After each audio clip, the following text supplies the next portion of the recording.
Muito bem, irmãos, estamos de volta então com o nosso canal do Seminário Teológico Bereshit, via YouTube. Estamos na matéria Introdução Bíblica 1, também chamada de Pentateuco.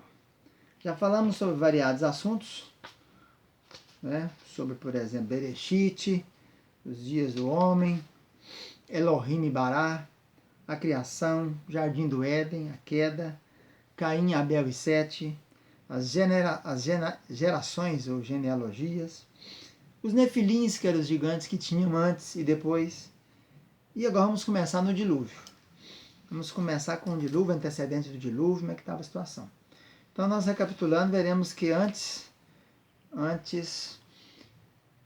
o homem a terra foi ficando violenta, foi ficando corrompida e violenta. O capítulo 6 fala disso, que viu Deus que a terra estava corrompida e violenta. E aí, resolveu então dar um fim na face da terra, no homem que tinha criado, e para isso então diz a Bíblia que ele resolveu preparar o dilúvio. Só que quando falou em dilúvio, a palavra dilúvio, ela ocorre aí algumas vezes no Velho Testamento, ela não existia nem chuva antes. Então quando Noé começa, Noé no ano 600 da vida dele, um pouco antes ele começa a fazer a arca. Alguns acham que aqueles 120 anos que o Senhor diz no capítulo 6, meu espírito não contenderá para sempre com o homem, os seus dias serão 120. Alguns creem que foi o tempo que durou para construir a arca. Realmente pode ter sido, porque um navio de grandes proporções, como era a arca, um navio que tinha aí 300 côvados por 50 por 30 de altura, um côvado valendo em média 45 centímetros, a média, alguns dizem 44,4, redonda para 45, é um navio de 135 metros de comprimento, por 22 metros de largura, por 13,5 metros de altura. É uma construção muito grande para a época daquela que não havia tecnologia.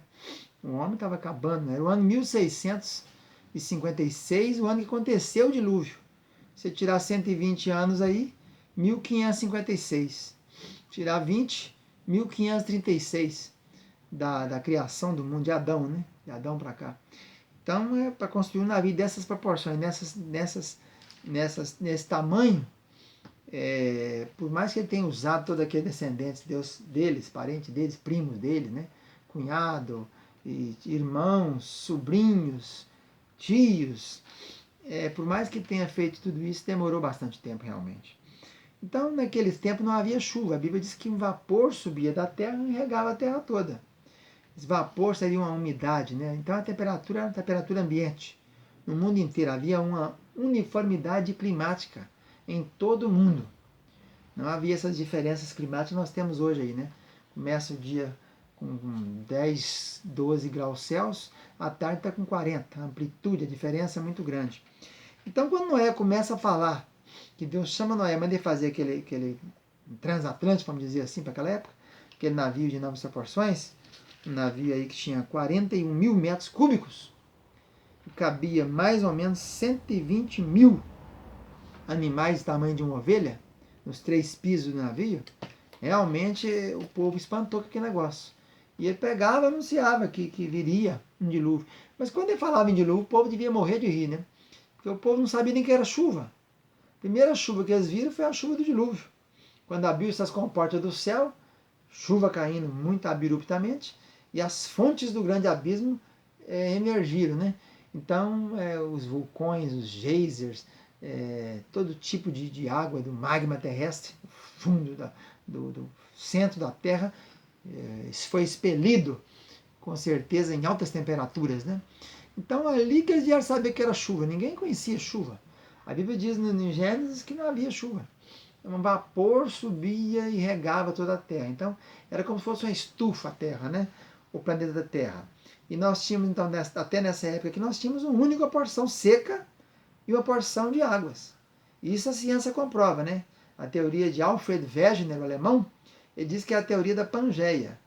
Pangeia é um continente só, toda a Terra. Então havia um continente só que pegava a América. Se você pegar a América do Sul aqui, com Central e Norte, e levar até a África, você vai ver que encaixa certinho. As curvas são coincidentes. Era um continente só que foi se expandindo até chegar na sua conjuntura. A África, aquele Mediterrâneo existia, né? A Europa encostava na África aqui, a África encostava na América, e aquele pedacinho do Mar Vermelho ali, que se divide ali a África da Ásia, o Golfo de Bengala lá embaixo, perto de Bangladesh, perto da Índia, as regiões do Japão, aquela ilha pertinho do continente asiático, aquilo tudo é um só planeta, né? Pangeia. Está na Bíblia. Criou a porção seca, Pangeia, e os oceanos e os mares, que era o Terra-raça, que era o grande mar, o grande oceano. Não havia 5 oceanos que nós temos aí: o Atlântico, o Índico, o Pacífico, o glacial Ártico e o glacial Antártico. Era um só mar, uma só terra. Então, quando Noé começa a pregar, ele diz no livro de Enoque, que é um apócrifo, que Noé foi o pregoeiro, né, naquele tempo. Ele anunciava que o Senhor viria com seus milhares de anjos e o Senhor iria inundar o planeta, ia matar todo ser que tivesse fôlego de vida. Então aqui foi um escândalo para a época, porque não havia chuva. E os homens violentos que estavam, né, o mundo era bem diferente desse de hoje. Nós tínhamos a condição pré-diluviana completamente diferente. Por isso os homens viviam tantos anos, né? Você pegar aí a teoria da curva de deterioração, você vai ver que se a gente tivesse começado os primeiros hominídeos aqui, se o Adão tivesse vivido 100 anos, nós hoje viveríamos no máximo 20, 15 por aí, que seria a nossa expectativa de vida, né? Mas por isso é que a ciência conhece, a biologia conhece, a matemática sabe disso, né? Que há uma curva de deterioração. Você começa com anos, vivendo com 1000 anos, depois da catástrofe, começa o dilúvio no ano 1656, nós temos essa grande catástrofe, e a idade cai abruptamente, de 600 para 400, depois de umas 4 gerações de 400 para 200, e depois 100. José viveu 110 anos, né? E Josué, esse povo todo aí. Então isso aí está comprovado cientificamente, que teria realmente que começar com isso aí. Qualquer um sabe dessa teoria aí, qualquer biólogo, qualquer cientista conhece essa teoria, que é chamada curva de deterioração. Então o homem via muito, primeiro motivo, que ele era carnívoro, não, ele era vegetariano. Se você lê no Gênesis, Deus criou as árvores, criou as plantas e colocou de tudo poderás comer. Os animais eram herbívoros. Animais não comiam carne, não eram carnívoros. O homem era vegetariano, não havia carne, não havia isso. Então é um primeiro fator de longa vida, né? A carne, todo mundo sabe, comprovadamente, a carne vermelha é cancerígena.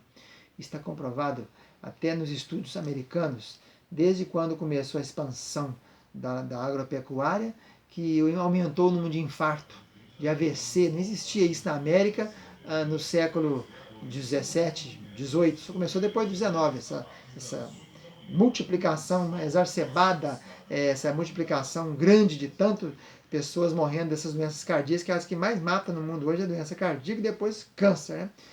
E outro fator que faria com que o homem vivesse muito antes do dilúvio também é o coador celeste. Havia águas em cima e águas embaixo, e o Hakiá, que é o firmamento, ficava no meio. Então, quem fazia o coador solar não era o ozônio, que é o O3, era o H2O. Depois, quando houve o dilúvio, as águas desceram todas, né? E depois elas foram para as camadas polares, o polo ártico e o polo antártico, que é a água doce, gelada, congelada, que estão ali há muitos anos, não é isso? Então tá bom, a primeira aula sobre dilúvio é essa aqui. Nós vamos voltar com mais aulas sobre dilúvio, detalhando aí os itens de cada parte disso aí. Vamos voltar daqui a pouco. Um abraço, tchau, tchau.